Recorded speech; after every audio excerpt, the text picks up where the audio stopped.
So I was talking to a friend's husband the other night about my intuition stuff, and it was interesting because I noticed what he said and what he wanted was, I like the real practical examples, the day-to-day things you're telling me, those are interesting. And I said, bro, I hear you. So I decided today I'm going to tell a real life sort of day-to-day moment of using my intuition.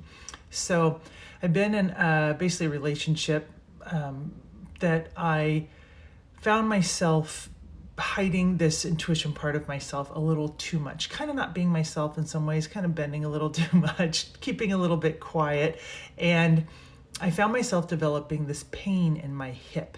And I went to the doctor, I went to the acupuncturist, went to the chiropractor, I got my shoes made better. I mean, I did everything I could to try and fix this hip.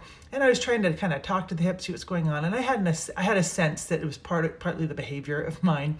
And basically recently just ended or got out of this whole situation and immediately felt my hip improve. So I actually literally got the words "I'm free" when the ending came. So yay, my hip's getting better, and still working out some of the tightness and discomfort in that area.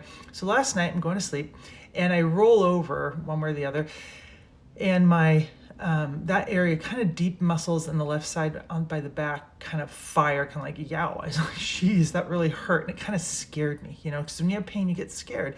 So eventually I got brave enough to kind of push in that area and be like, is there some like knot or ball that's sticking out or something really terrible happening? Well, no, there wasn't. So I was like, okay, well, that's good. And so I start to calm down a bit. And I finally remember what I teach people when I'm talking about listening to yourself. You can put energy into that space focus-wise and ask for help with your owie, ask for guidance as just to say, like, I want to know what this is about. I want to do better. I want to feel better. So I basically did that. I got brave and calm enough to roll over on my back, and I put a hand on each side of my belly button, basically, and immediately felt like, no, I want to put both hands on my left side. So I'm telling you what my intuition was doing. So I put both hands on my left side next to my belly button, and I just sat there and I thought, I know this is a message, and I want to know what it is. Amen. You can call it a prayer or whatever. I tend to think of like angels or guides or whatever that I'm asking, and that's okay. You can think of the great robot computer in the sky or nothing at all, whatever you want. But I focused energy into, I would like an answer to this. And then I let go because I know the answers come when they do, how they do, and it could be weeks to months to years before I find out, or it could be like now.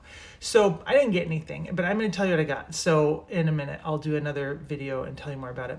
But within about, some period of time, I woke up in the middle of the night, which you do sometimes, and I saw 555 and everything in that hip unlocked. So 555. Next video, I'll tell you what that means to me.